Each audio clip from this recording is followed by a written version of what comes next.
नमस्कार मेरे प्यारे दोस्तों, आप सभी का स्वागत है आज की इस खास चर्चा में। तर बदलते हुए पैटर्न को लेकर हमारा क्या रवैया रहना चाहिए, क्योंकि 2025 जब से हमारी जिंदगी में आया ना, तब से आर्टिफिशियल इंटेलिजेंस भी हमारी जिंदगी में घुस गया है।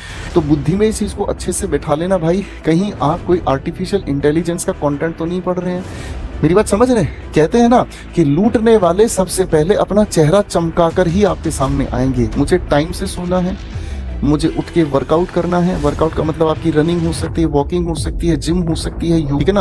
आप 100% उस चीज को अचीव कर जाओगे। मैं हमेशा अपने बच्चों को एक बात कहता हूँ, कोई आप पे विश्वास करे या ना करे, मैं आप लोगों पर पूरा विश्वास करता हूँ। नमस्कार मेरे प्यारे दोस्तों, आप सभी का स्वागत है आज की इस खास चर्चा में। बहुत सारी अटकलें लगाई जा रही हैं कि सर बदलते हुए पैटर्न को लेकर हमारा क्या रवैया रहना चाहिए और किस तरीके के पेपर को अब हम उम्मीद करते हैं।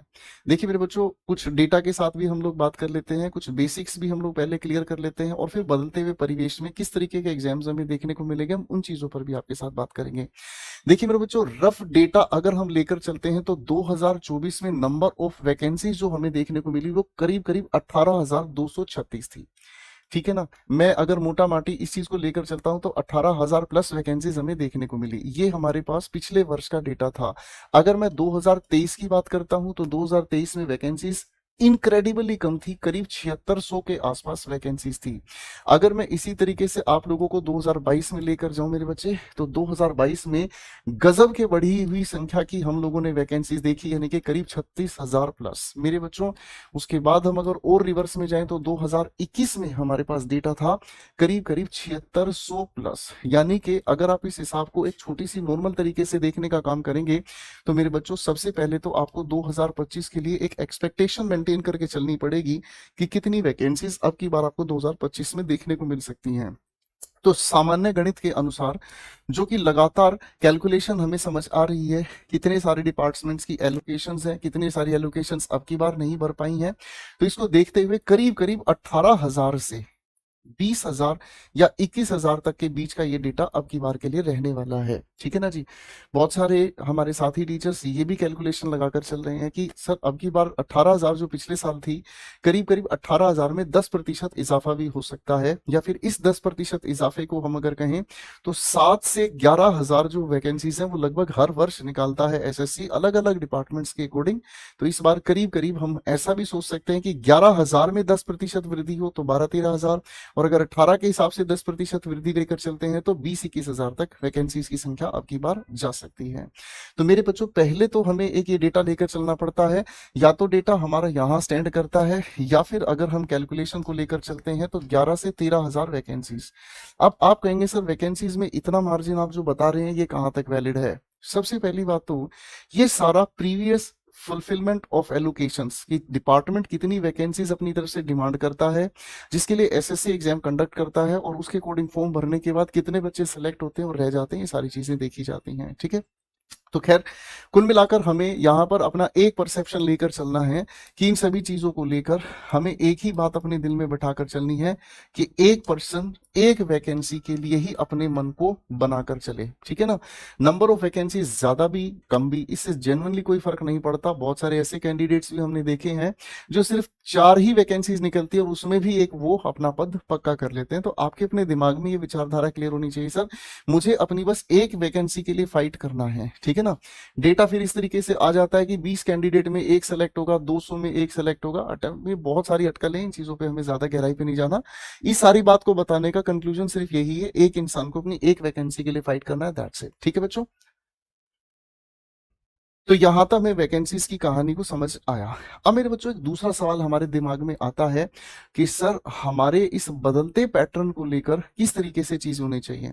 लेकिन पैटर्न पर जाने से पहले आप लोगों के एग्जामिनेशन का जो टाइम डिवीजन है वो क्या रिक्वायरमेंट है। जो आप लोगों की टाइम डिवीजन है मेरे बच्चों, मैथ्स वाले सेक्शन में आप लोग कितना समय देते हैं, करीब 20 से 25 मिनट का समय देते हैं। सर अगर मैं रीजनिंग की आप लोगों के सामने बात करूं तो रीजनिंग को सोल्व करने में मैं उन बच्चों की डेटा की बात कर रहा हूं जो सिलेक्शन ले चुके हैं, जो बहुत अच्छे रैंक भी निकालते हैं, ये उनकी टाइमलाइन है मेरे बच्चे। ठीक है ना। तो 12 से 15 मिनट में वो अपनी रीजनिंग को निपटाते हैं। ठीक है बच्चे। और इसके बाद हमारे सामने आता है भाई जीएस, और उसके बाद आता है इंग्लिश। ठीक है ना जी। अगर मैं प्रीलिम्स की बात करूं, अगर मैं प्रीलिम्स की बात करता हूं तो टोटल 60 मिनट में जीएस में आपको मैक्सिमम 5 से 7 मिनट का ही समय देना है, ठीक है मेरे बच्चों। और भाई आपके पास जो आती है इंग्लिश, इंग्लिश में आपको मैक्सिमम 8 से 10 मिनट का ही समय देना है। तो कुल मिलाकर ये आप लोगों की 60 मिनट्स की डिवीजन है। अब अगर हम सामान्य तरीके से इसकी कैलकुलेशन को बैठाते हैं मेरे बच्चे, तो कैलकुलेशन क्या आ रही है, 25, 15, 40, 40 और 17 हमारे सामने आ गया 57, यानी कि लगभग ऑन एन एवरेज 57 मिनट। और 2 से 3 मिनट उन क्वेश्चंस के लिए हम लोग स्पेयर रख लेते हैं जिन क्वेश्चंस में हमें दोबारा से सोचना पड़ता है, ठीक है बच्चे। तो ये टाइम डिवीजन दिमाग में हमें क्लियर करके चलनी है इसी एटीट्यूड से। अब अगर आपने एक मैथ्स का बहुत अच्छे लेवल पर टीचर पकड़ लिया है तो नेचुरल आप यहाँ समय घटा लेंगे, ठीक है। आपने रीजनिंग पर बहुत अच्छी पकड़ बना ली, इस समय को घटा लेंगे, ठीक है ना। लेकिन कितनी भी कोशिश कर लो, अगर मैं 60 मिनट को 4 से डिवाइड करता हूं तो एक एरिया को 15 मिनट ही देनी है। अब इस 15 मिनट का मतलब यहां से जो 5 मिनट बची वो कौन खा गया, मैथ्स खा गया। जीएस का जो लगभग 8 मिनट बची कौन समय खा गया, सर आपका मैथ्स खा गया। और मैथ्स एक्चुअल में टाइम टेकिंग है, अगर कैलकुलेशंस के बेसिस पर क्वेश्चन पेपर सेट हो जाता है तो। अब एसएससी चेयरमैन साहब की मैं बात कर रहा हूं। एसएससी चेयरमैन साहब की बात की अगर हम बात करें तो बाबू एसएससी चेयरमैन साहब इन चीजों पर आ चुके हैं कि पेपर का लेवल पिछले 2-3 साल से बहुत ज्यादा हल्का दिया जा रहा है। अगर पेपर में हैज के साथ थर्ड फॉर्म की जगह सेकंड फॉर्म लगाकर एरर दिया जा रहा है तो उन्हें भी ये चीज महसूस होती है कि शायद इस तरह का एरर नहीं पेपर में पूछा जाना चाहिए था। अब वो आ रहे हैं बैक टू द बेसिक्स, यानी कि 2017 से पहले के जितने भी एग्जाम्स हुआ करते थे उन एग्जाम्स का एक अच्छा खासा लेवल होता था मेरे बच्चों। उसमें अगर हम बात करते हैं तो उस समय टीयर 1 में मेरे प्यारे बच्चों, उस समय टीयर 1, अब मैं सिर्फ इंग्लिश स्पेसिफिक ही आप लोगों से बात करूंगा, टीयर 1 में कॉम्प्रीहेंशन पैसेज दिया जाता था, ठीक है मेरे बच्चों। आजकल के एग्जाम्स के जो टीयर 1 की हम बात करते हैं तो उसमें कॉम्प्रीहेंशंस नहीं दिए जाते थे, ठीक है। अब अगर आज के समय की हम बात करते हैं, ठीक है ना जी, पेपर के पैटर्न में क्या सुधार हो सकता है। देखिए मेरे बच्चों, अब अगर हम कहने की कोशिश करते हैं तो वोकैब्स के क्वेश्चंस की संख्या जो है ज्यादा होने वाली है। मैं अगर कहूं तो सर वोकैब्स की अगर वेटेज की मैं बात करूं तो वेटेज अब वोकैब्स के लिए भी ज्यादा होने वाली है, ठीक है ना जी। वोकैब्स की अगर वेटेज की हम बात करें तो ज्यादा होने वाली है। अब वोकैब्स की जो वेटेज है वो किस तरीके से ज्यादा होने वाली है सर, इस पर भी थोड़ी सी हम चर्चा कर लेते हैं। देखिए बच्चों, वोकैबुलरी के लिए आप लोगों से सिनोनिम्स पूछे जाते हैं, एंटोनिम्स पूछे जाते हैं, वन वर्ड सब्स्टिट्यूशंस पूछे जाते हैं, आप लोगों से इडियम्स पूछी जाती हैं, फ्रेजेस पूछे जाते हैं, ठीक है ना। इनकी अगर हम संख्या को निर्धारित करें, देखो मैथमेटिक्स इस चीज में खेल को जीत जाता है कि मैथ्स टीचर बताने के लिए क्लास के पहले दिन आपको बता सकता है कि बेटा परसेंटेज के ये क्वेश्चंस आपसे पेपर पूछता है, आपसे ट्रिगो के कितने क्वेश्चंस पूछता है। इंग्लिश में ये निर्धारण करना बहुत मुश्किल है, ठीक है ना। अगर हम इसके लिए मतलब सभी पेपर का एक ब्लूप्रिंट भी उठाए ना तो वो एग्जैक्ट मैच नहीं होता, ठीक है ना जी। किसी पेपर में 2 या 3 सिनोनिम्स पूछ लिए जाते हैं, किसी पेपर में एक ही सिनोनिम पूछ लिया जाता है, 2 ही पूछ लिए जाते हैं, तो 3 या 2 में भी बहुत ज्यादा गेम पलट जाता है मेरे बच्चों। अब मजे वाली बात क्या होगी बेटा, इसके अलावा हम लोगों को स्पेलिंग्स भी देखने को मिलता है, ठीक है ना। लेकिन ये जो वेटेज बढ़ाने का तरीका होगा वो कौन सा होगा, आप लोगों को सबसे ज्यादा जो डराने वाला है क्लोज टेस्ट। क्लोज टेस्ट के अंदर एक पूरा का पूरा जो पैसेज होता है बेटा, उसके अंदर जो ब्लैंक्स दिए जाते हैं वो ब्लैंक्स कायदे से 2 ही रूप में ही तो होते हैं। एक होता है वोकैब्स वाला जो आपके लिए मुश्किल बनता है, और एक होता है ग्रामर वाला। अब ग्रामर की क्लासेस तो सबसे ज्यादा दिमाग लगाती है तो ये अपनी जगह ठीक है। तो अब हो सकता है आप लोगों के एग्जामिनेशंस में ग्रामर के क्वेश्चंस की संख्या को कम कर दिया जाए, vocabulary fill in the blanks के रूप में आप लोगों से पूछ ली जाए, ठीक है ना। और इसके अलावा सर हम लोगों को वोकैबुलरीज में देखने को मिल सकता है फिलर्स, ठीक है ना जी। इसके अलावा हम लोगों को फॉरेन वर्ड्स भी देखने को मिल सकता है जिन्हें हम फॉरेन एक्सप्रेशंस भी कहते हैं, ठीक है जी। अगर आपसे पेपर में पूछ लिया गया सुओ मोटो, इसका क्या मीनिंग है, तो सुओ मोटो तो आज तक हम लोगों ने नहीं पढ़ा, बात समझ रहे हैं। तो इस तरीके की कैलकुलेशंस अब लगाई जा रही हैं कि आप लोगों का जो एग्जामिनेशन नए पैटर्न पर आने वाला है इसमें करीब करीब 50 से 60% खेल आप लोगों की वोकैबुलरीज का ही होने वाला है। अब ऐसा नहीं है कि डायरेक्ट सिनोनिम आपसे पूछेगा, आप लोगों के सामने सिनोनिम के पूछने के तरीके को घुमाया जाएगा। क्लोज टेस्ट के अंदर आपसे सिनोनिम्स पूछ लिए जाएंगे, होमोफोन्स फंसा दिए जाएंगे। क्लोज टेस्ट में एक ऑप्शन होगा इफेक्ट, एक ऑप्शन होगा अफेक्ट। दोनों का डिफरेंस अगर नहीं पता तो ना तो क्लोज टेस्ट हो पाएगा और ना ही वोकैबुलरी का डिफरेंस आपको आगे बढ़ने देगा। Got my point? ठीक है मेरे बच्चों, अब हम लोगों से आगे का सवाल जो उलझाने वाला है बाबू वो है ग्रामर। अब थोड़ी ग्रामर के बारे में बात करते हैं। ग्रामर की वेटेज एज यूजुअल ही रहती है, ग्रामर की वेटेज में इतना कोई खासा फर्क नहीं पड़ता। लेकिन अब जो क्वेश्चंस में बदलाव की उम्मीद की जा रही है वो किस तरीके की बदलाव की उम्मीद की जा रही है? देखिए मेरे बच्चों, ग्रामर में आप लोगों को क्वेश्चंस जो दिए जाएंगे वो क्वेश्चंस होंगे टाइम टेकिंग। आप कहेंगे टाइम टेकिंग क्वेश्चन का मतलब क्या हुआ? बाबू आप एरर वाले क्वेश्चन को अगर ध्यान से देखेंगे, अगर एरर वाले क्वेश्चन को ध्यान से देखेंगे तो आप लोगों को ऐसे क्वेश्चन में फंसाया जाएगा कि आप लोगों को यहाँ इन दो पार्ट्स के बीच में कोई वर्ड मिसिंग नजर आएगा। जैसे मान लीजिए मैं परफेक्ट कॉन्टिन्यूस की बात करता हूं, हैव बीन राइटिंग। अब बीन एग्जामिनेशन ने बीन को स्किप कर दिया, आप फंस गए यहां लगाएं यहां लगाएं। तो यहां आप लोगों की ग्रामर की एक अच्छी नॉलेज अगर होगी, कॉन्सेप्चुअल क्लैरिटी होगी तो आप सेकंड्स में इस क्वेश्चन को उड़ाएंगे। कभी कभी टाइम टेकिंग क्वेश्चन बनाने के लिए एक ही क्वेश्चन के अंदर डबल कॉन्सेप्ट्स का भी क्वेश्चन आप लोगों से पूछ लिया जाएगा। अब डबल कॉन्सेप्ट्स का मतलब क्या हुआ? एक ही लिखे हुए सेंटेंस के अंदर आप लोगों से एडजेक्टिव्स भी फंसा दिया जा सकता है, एडजेक्टिव्स के साथ नाउन को भी फंसा दिया जाता है। तो नाउन अगर कमजोर है तो एडजेक्टिव सपोर्ट नहीं करेगा, एडजेक्टिव कमजोर है तो नाउन सपोर्ट नहीं करेगा। सारी की सारी ग्रामर को इंटरलिंक करके हमें पढ़ना पड़ेगा, इस बात के लिए आप तैयार रखिएगा मेरे बच्चों। डबल कॉन्सेप्ट्स के अलावा आप लोगों से एरर भी दो कैटेगरी के पूछे जाते हैं, एक प्राइमरी और एक जिसे हम कहते हैं सेकेंडरी। आप इसी को सर मेजर एरर के नाम से भी जानते हैं और इसी को वीक एरर के नाम से भी जानते हैं, ठीक है ना। अब सुपरफ्लॉस कॉन्सेप्ट्स जो होते हैं बेटा वो वीक एरर कैटेगरी में आते हैं। कभी कभी किसी लिखे हुए सेंटेंस के अंदर आर्टिकल का लगना हटना या आर्टिकल ए एन की जगह द लगना, कभी कभी ये वीक एरर की कैटेगरी में आप लोगों के सामने रखा जाता है। That can be avoided. अगर मेजर एरर कोई और है तो इसको अवॉइड किया जाता है। तो अब इन चीजों पे भी आप लोगों को अच्छे लेवल पे फंसाया जाएगा, यानी कि इन्हें हम कहते हैं टाइम टेकिंग क्वेश्चंस। और ये वो क्वेश्चंस हैं मेरे बच्चों जिन क्वेश्चंस की महारत एसएससी 2011 से लेकर 2017 तक लगातार दिखाया है। ये वो लेवल के क्वेश्चंस होते थे जहां हमारा टीचर समाज भी क्वेश्चन को अटेम्प्ट करते वक्त 2 बार सोचता था। ठीक है बच्चे, अब अगला सवाल हमारे सामने आता है कॉम्प्रीहेंशन। मेरे प्यारे बच्चों, कॉम्प्रीहेंशन को लेकर एक बहुत बड़ा विवाद है। कॉम्प्रीहेंशन को लेकर एक इतना बड़ा विवाद है, ठीक है, विवाद इस चीज का आ जाता है कि सर देखो, हम लोगों को तो इतना पता है कि अगर पैसेज की लेंथ बड़ी हो गई तो हम लोग ये सोच लेते कि यार ये हमसे नहीं बन पाएगा, और पैसेज की अगर लेंथ छोटी हो गई तो हमें ये लगता है कि ये तो अभी चुटकियों में बना देंगे। बाबू अब जो होते हैं ना क्वेश्चंस का, अगर लेवल टफ उठा रहा है, जैसे एसएससी चेयरमैन साहब ने भी कहा है और हम लोगों ने भी इसे 2017 और उससे पहले के एग्जाम्स में बड़े ध्यान से ये देखा है कि कॉम्प्रीहेंशन के अंदर सर छोटी शॉर्ट लेंथ वाले पैसेजेस आपको दिए जाते हैं, लेकिन जो क्वेश्चंस का लेवल है ना मेरे बच्चे, वो क्वेश्चंस का लेवल है एप्लीकेशन बेस्ड। यानी कि कोई भी कॉन्सेप्ट या कोई भी डेप्थ वाली डिटेल आपको बताई जाती है पैसेज में, आप लोगों से क्वेश्चन उसका फ्रेम किया जाएगा एप्लीकेशन की। आप इस थियरी के अकॉर्डिंग इस लिखे हुए 4 ऑप्शंस में किस ऑप्शन में इसके अकॉर्डिंग बात में या आर्गुमेंट में सही मानते हैं, ठीक है ना जी, जिसे आप स्टेटमेंट एंड कंक्लूजन नाम से भी जानते हैं, ठीक है ना। तो कॉम्प्रीहेंशन में ये एक्सपेरिमेंट होगा। कॉम्प्रीहेंशन के अंदर सिनोनिम्स एंटोनिम्स के बेसिस पर क्वेश्चन फंसा दिए जाते हैं। वोकैबुलरी की वेटेज 50% जो जा रही है उसका रीजन भी तो यही है कि वोकैबुलरीज को हर जगह घुमा फिरा कर पूछेगा, ठीक है मेरे बच्चों।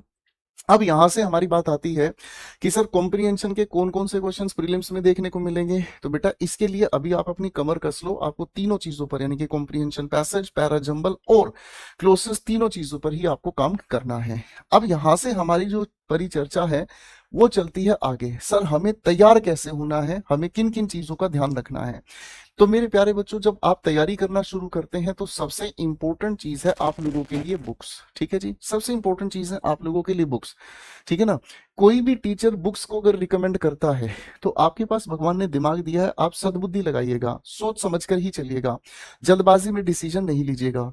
बुक्स केवल वही लेनी है जिनके अंदर पुराने पैटर्न के सभी बेस्ट क्वेश्चंस हैं, पुराने पैटर्न के सभी बेस्ट क्वेश्चंस हैं और जिसके अंदर टीसीएस को भी इंक्लूड किया है।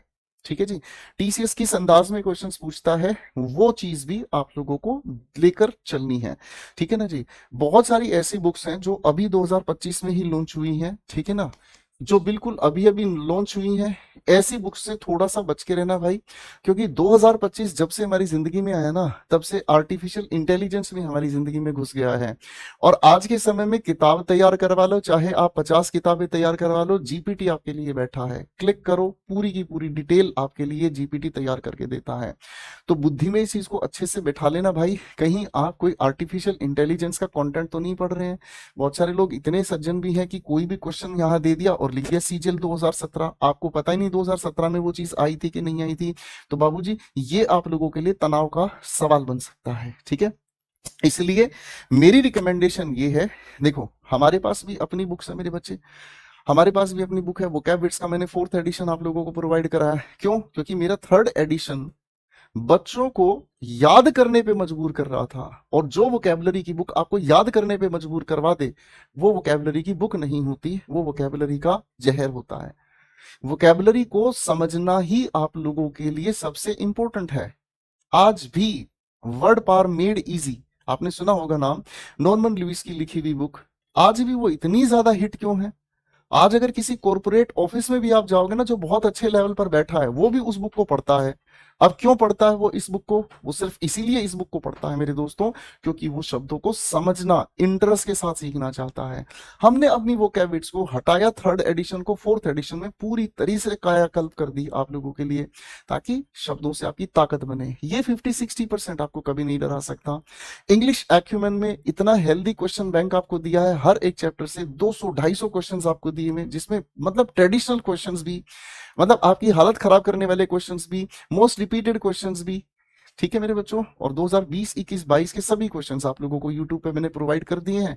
अगर आप उस लेवल के क्वेश्चंस को कर लेते हैं 200-250, तो उसके बाद आपको कभी भी दिक्कत नहीं आती। ठीक है मेरे बच्चों, तो आप लोगों को ओल्ड पैटर्न वाली बुक को कभी नहीं इग्नोर करना है, जिसमें टीसीएस भी शामिल हो। ठीक है बच्चा, फाइन। न्यू लॉन्च की बुक से थोड़ा बच के रहना भैया, ठीक है ना, मेरी बात समझ रहे? कहते हैं ना कि लूटने वाले सबसे पहले अपना चेहरा चमकाकर ही आपके सामने आएंगे, वरना कोई यूं ही अपना दिल हर किसी के कदमों में नहीं रखता है। ठीक है बच्चे, अब हमें ध्यान से देखना बेटा, केयरफुल किस चीज को लेकर चलना है हमें, बुक परचेज को लेकर। दूसरी बात, मॉक टेस्ट को लेकर आप लोगों के दिल में 2 सवाल आ सकते हैं। ठीक है ना, यहां पर 2 सवाल कौन से हो गए भाई? एक, हमारे सामने वो बच्चा है जो पिछली बार किसी कोशिश की वजह से, किसी प्रयास की वजह से अपनी पसंद की रैंक नहीं ले पाया, अपनी पसंद की पोस्टिंग नहीं ले पाया, अपनी पसंद का वर्क स्टेशन नहीं ले पाया, उसे हम रिपीटर की कैटेगरी में रखेंगे। और दूसरी कैटेगरी में हम रखेंगे उस बच्चे को जो पहली बार इस संघर्ष में शामिल हुआ है। तो मेरे बच्चे, जो फ्रेश कैंडिडेट है उसके लिए और जो रिपीटर है उसके लिए, दोनों के लिए मुख का अलग अलग वर्थ बनता है। कैसे मेरे बच्चे? रिपीटर जो मेरा भाई है उसे 2 से 3 मोक लगाने चाहिए। ठीक है ना जी, 2 से 3 मोक लगाने चाहिए, और इन मोक का डीप एनालिसिस उसे करना चाहिए। अगर मान लीजिए आपसे कोई भी क्वेश्चन बन नहीं पाया, या क्वेश्चन अगर गलत हुआ, तो वो कौन से टॉपिक से भिड़ा है, उस टॉपिक की गहराई से आपको दोबारा से रिवीजन करनी चाहिए। आप लोगों को अपनी क्लास के नोट्स को बार बार ये सोच लो कि हर पेज पे कहाँ क्या आपने लिखा है, रेड पेन से वहां अंडरलाइन क्यों किया, ये भी दिमाग में आपके बैठा होना चाहिए। मैंने जितने भी अच्छे रैंक वाले बच्चों से, सिलेक्टेड स्टूडेंट से बात की है, हर किसी बच्चे ने मुझे भी यही ज्ञान दिया है कि सर, क्लास के नोट्स को अच्छे से चबा डाला ना, उसी की वजह से हर जगह पर कॉन्सेप्ट्स हमारे क्लियर थे, पेपर में कहीं कोई क्वेश्चन हमें परेशान नहीं कर पाता था। और मैंने लाख बार क्लास नोट्स को अवॉइड करने की कोशिश की, लेकिन सर आखिर में घूमकर वहीं आना पड़ा। ठीक है, तो इस बच्चे इसको ध्यान रखेंगे, 2 से 3 मॉक आप लोगों को लगाने हैं, डीप एनालिसिस, जहां प्रॉब्लम फंसती है उसी टॉपिक को रिवाइज करना है क्लास से। अब जो बच्चा फ्रेशर है, अगर वो बच्चा करीब 60% अपना सिलेबस कंप्लीट कर चुका होता है, तो उसको मॉक टेस्ट लगा देने शुरू कर देने चाहिए। अब वो मॉक लगाएगा कितने भाई? वो वीक में सिर्फ एक ही मॉक लगाएगा। ठीक है ना जी, वीक में एक ही मॉक, क्योंकि बेटा इसको तो कोई सिलेबस नहीं पढ़ना, रिपीटर भाई को कोई सिलेबस नहीं पढ़ना, तो ये हर दिन के 2 या 3 मॉक लगा सकता है। ठीक है ना जी, 60% सिलेबस जब फ्रेशर बच्चे का जो पहली बार कोचिंग ले रहा है, पहली बार तैयारी कर रहा है, वीक में एक लगाए और उसका डीप एनालिसिस करे। ठीक है, अगर आप डीप एनालिसिस नहीं कर पा रहे हैं तो बिल्कुल निश्चिंत रहें, मेरी हेल्पलाइन आप लोगों के लिए हमेशा उपलब्ध रहेगी बेटा, या आप मुझे इंस्टाग्राम पर भी मैसेज कर सकते हैं, वॉइस मैसेज के साथ आप मुझे मैसेज छोड़ दीजिएगा, मैं पर्सनली आप लोगों को उसका जवाब दूंगा। ठीक है ना, क्योंकि डॉक्टर वो नहीं है जो आपका मतलब आप गए, डॉक्टर ने सिम्टम्स रीड के दवाई लिख दी और कहा 5 दिन बाद तुम ठीक हो जाओगे। डॉक्टर वो नहीं है, डॉक्टर वो है जो पेशेंट की ग्रेजुअल हेल्थ में जो इंप्रूवमेंट है उसको महसूस करे कि अच्छा 3 दिन की दवा हो गई, इंप्रूवमेंट है, सांस ठीक से आ रहा है, तो वो डॉक्टर ज्यादा कामयाब होता है। This is what I feel. ठीक है बच्चा, अब यहां पर ये बात हमारे सामने हुई। ठीक है बेटा, अब आती है बहुत सारे बच्चों को वोकैबुलरीज के लिए एक नई चीज समझ में आती है। ठीक है ना, वोकैबुलरीज के लिए एक नई चीज समझ में आती है, या फिर मैं अगर ये कहूं, बहुत सारे बच्चों के दिल में ये बात आती है कि सर अगर हम रीडिंग कॉम्प्रिहेंशन के लिए और वोकैब्स के लिए, अगर मेरे प्यारे से गुरुजी इन दोनों की दोनों चीजों के लिए अगर हम मिलकर सिर्फ और सिर्फ न्यूज़पेपर पढ़ लें तो कैसा रहे। देखो बेटा, ये न्यूज़पेपर वाली जो चीज है ना, ये आपके लिए बहुत अच्छी साबित हो सकती है।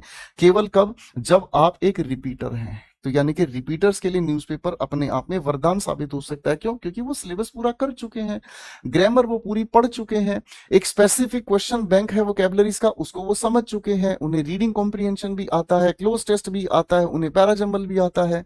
ठीक है ना, अब उन्हें सिर्फ इंग्लिश में इंटरेस्ट जगाए रखने के लिए कुछ नया करंट अफेयर मिल जाए, उस चीज के लिए उन्हें न्यूज़पेपर 100% पढ़ना चाहिए। ठीक है जी, 100% पढ़ना चाहिए। लेकिन जो बच्चा फ्रेशर है, फ्रेशर बच्चे को तो एक बिल्कुल सीधा रास्ता अपनाना चाहिए, और वो क्या है? To the point.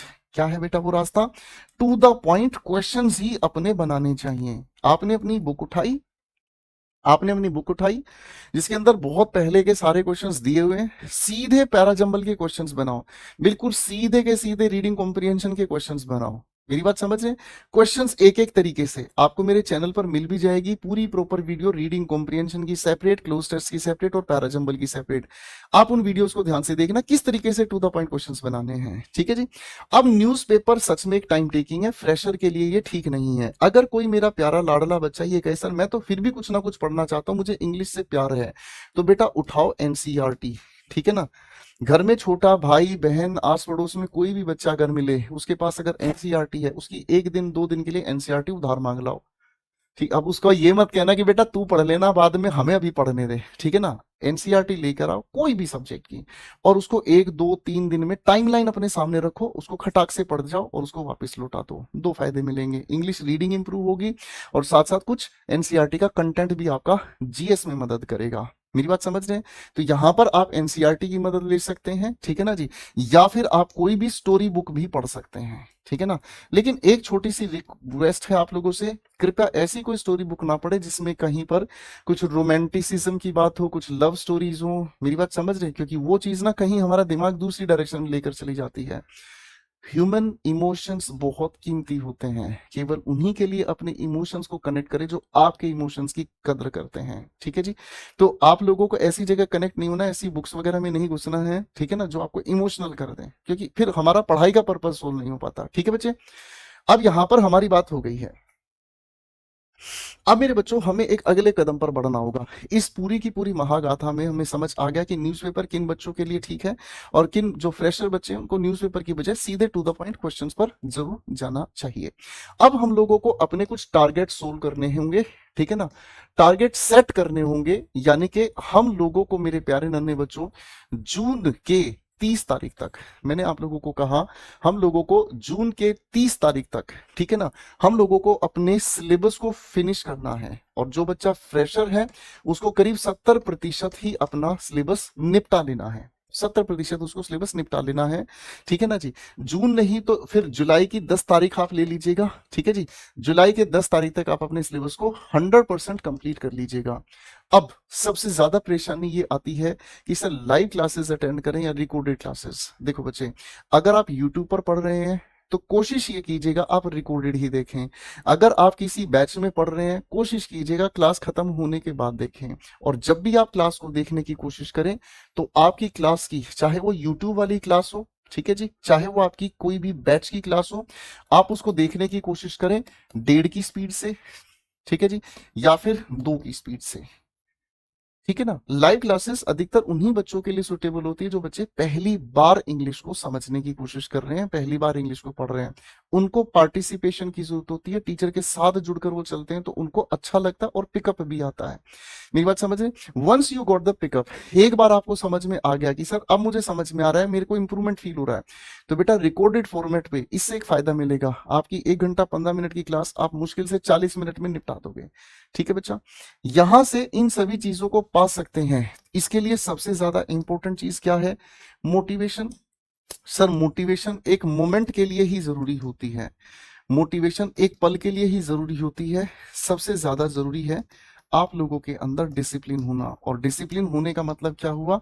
स्ट्रिक्ट होना, पूरी तरह से स्ट्रिक्ट होना। स्ट्रिक्ट होने का मतलब ये हुआ कि मुझे सोना है, मुझे वर्कआउट करना है, मुझे स्टडी करना है, मुझे खाना खाना है, फिर स्टडी करना है और फिर रेस्ट करना है। ठीक है जी, एक बार इस बात को फिर से समझिएगा, ये पूरी एक प्रॉपर साइकिल है। मुझे टाइम से सोना है, मुझे उठ के वर्कआउट करना है, वर्कआउट का मतलब आपकी रनिंग हो सकती है, वॉकिंग हो सकती है, जिम हो सकती है, योगा हो सकती है, आपकी रिफ्लेक्स एक्शंस को बढ़ाने वाली एक्टिविटी। मुझे पढ़ाई करनी है, मुझे खाना भी प्रॉपर खाना है, मुझे स्टडी करनी है और मुझे रेस्ट भी प्रॉपर करना है। ये है आप लोगों के लिए डिसिप्लिन। ऐसा नहीं है कि पढ़ने का मतलब ये है कि 10 घंटे लाइब्रेरी में बैठे हैं, चाय पे चाय ठूस रहे हैं। माफ कीजिएगा, बहुत सारे बच्चों को तो ये भी आदत हो जाती है कि वो दोपहर का खाना इसलिए अवॉइड करते हैं कि कहीं नींद ना आ जाए, और वो जाकर कहीं लाइब्रेरी में सिर्फ चाय ही चाय के आधार पर अपना पूरा दिन गुजारते हैं। दोस्त, ऐसी कोई नौकरी हमें नहीं चाहिए जिसकी कीमत हमारा शरीर हो। अगर आपको आज कोई भी शारीरिक बीमारी हो गई ना मेरे दोस्त, तो ऐसी नौकरी का मैं आपको कभी सजेशन भी नहीं दूंगा। शरीर पहले, अगर कहते हैं ना कि पहला सुख निरोगी काया, ये शरीर पहले चाहिए बेटा, और इसका ध्यान हमें रखना है, प्रॉपर रेस्ट देना है, प्रॉपर इसको खाना देना है, ठीक है, गलत एक्टिविटीज में नहीं। ठीक है जी, अब मेरे बच्चों आप लोगों के लिए ये जो डिसिप्लिन है ये किस तरीके से काम करता है? मेरे बच्चों, जो डिसिप्लिन है वो काम करता है मेक डेली टारगेट्स। ठीक है ना, सुबह उठते ही अपना एक सुबह का टारगेट बनाओ। ठीक है ना, जैसे ही सुबह का आप टारगेट बनाओगे ना, हर रोज सुबह का एक टारगेट बनाओ। ठीक है ना, मैथ्स को लेकर, इंग्लिश को लेकर, जीएस को, और उसी को शाम को अचीव करो। ठीक है ना, मेक डेली टारगेट और उसी को कोशिश करो क्या करने की? अचीव करने की।